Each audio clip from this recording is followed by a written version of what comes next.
نبی اکرم صلی اللہ علیہ وسلم کے ارشادات ہیں۔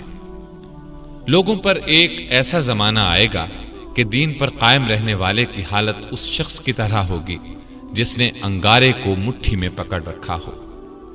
دنیاوی اعتبار سے سب سے نصیب والا وہ ہوگا جو خود بھی کمینہ اور اس کا باپ بھی کمینہ ہو۔ لیڈر بہت اور امانت دار کم ہوں گے۔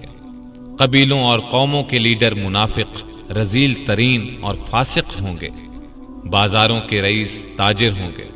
پولیس کی کثرت ہوگی، وہ ظالموں کی پشت پناہی کرے گی۔ بڑے بڑے عہدے نااہلوں کو ملیں گے۔ لڑکے حکومت کرنے لگیں گے۔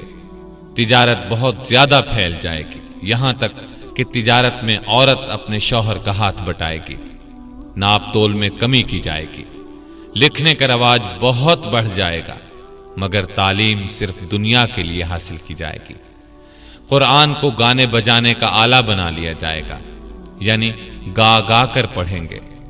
ریا، شہرت اور مالی فائدے کے لیے قرآن کو گا گا کر پڑھنے والوں کی کثرت ہوگی۔ فقہا کی قلت ہوگی۔ علماء کو قتل کیا جائے گا۔ ان پر ایسا وقت آئے گا کہ وہ سرخ سونے سے زیادہ اپنی موت کو پسند کریں گے۔ اس امت کے آخری لوگ پہلے لوگوں پر لعنت کریں گے۔ امانت دار کو خائن اور خائن کو امانت دار کہا جائے گا۔ جھوٹے کو سچا اور سچے کو جھوٹا کہا جائے گا۔ اچھائی کو برا اور برائی کو اچھا سمجھا جائے گا۔ اجنبی لوگوں سے حسن سلوک کیا جائے گا اور رشتہ داروں کے حقوق پامال کیے جائیں گے۔ بیوی کی اطاعت اور ماں باپ کی نافرمانی کی جائے گی۔ مسجدوں میں شور و شغب اور دنیا کی باتیں ہوں گی۔ سلام صرف جان پہچان کے لوگوں کو کیا جائے گا، حالانکہ سلام ہر مسلمان کو کرنا چاہیے، چاہے اس سے جان پہچان ہو یا نہ ہو۔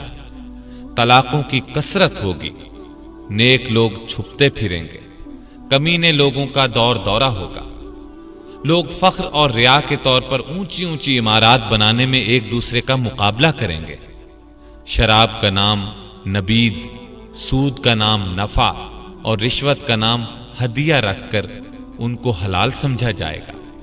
سود، جوا، گانے بجانے کے آلات، شراب خوری اور زنا کی کثرت ہوگی۔ بے حیائی اور حرامی اولاد کی کثرت ہوگی۔ دعوت میں کھانے پینے کے علاوہ عورتیں بھی پیش کی جائیں گی۔ اچانک اموات کی کثرت ہوگی۔ لوگ موٹی موٹی گدیوں پر سواری کر کے مسجدوں کے دروازوں تک آئیں گے۔ ان کی عورتیں کپڑے پہنتی ہوں گی، لیکن لباس باریک اور چست ہونے کی وجہ سے ننگی ہوں گی۔ ان کے سر بختی اونٹوں کے کوہانوں کی طرح ہوں گے، یعنی وہ اس طرح بال بنائیں گی تو اونٹ کے کوہان نظر آئیں گے۔ مٹک مٹک کر چلیں گے، لوگوں کو اپنی طرف مائل کریں گے۔ یہ لوگ نہ جنت میں داخل ہوں گے نہ اس کی خوشبو پائیں گے۔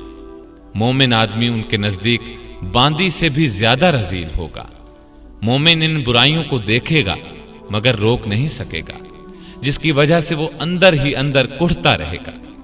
یہ تمام علامات نبی اکرم صلی اللہ علیہ وسلم نے اس زمانے میں بیان فرمائی جب ان کا تصور بھی مشکل تھا، لیکن آج ہم اپنی آنکھوں سے ان سب کو دیکھ رہے ہیں۔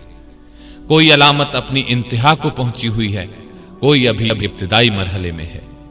جب یہ سب علامات اپنی انتہا کو پہنچ جائیں گی، اس وقت قیامت کی بڑی بڑی اور قریبی علامات کا سلسلہ شروع ہو جائے گا، جو مختصراً دوبارہ عرض کرتا ہوں۔ عیسیٰ علیہ السلام کی آمد سے قبل مسلمان امام مہدی کی قیادت میں رومیوں سے جنگ کریں گے اور جنگ میں قسطنطینیہ کو فتح کریں گے۔ جب یہ لوگ مال غنیمت جمع کر رہے ہوں گے تو شیطان کی طرف سے دجال کے نکل آنے کی جھوٹی خبر مشہور ہوگی۔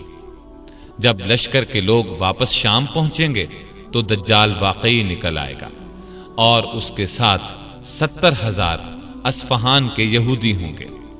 جب دجال کا فتنہ اپنے عروج پر ہوگا تو اس وقت عیسیٰ علیہ السلام کا دمشق کی مشرقی سمت سفید مینارے پر فجر کے وقت نزول ہوگا۔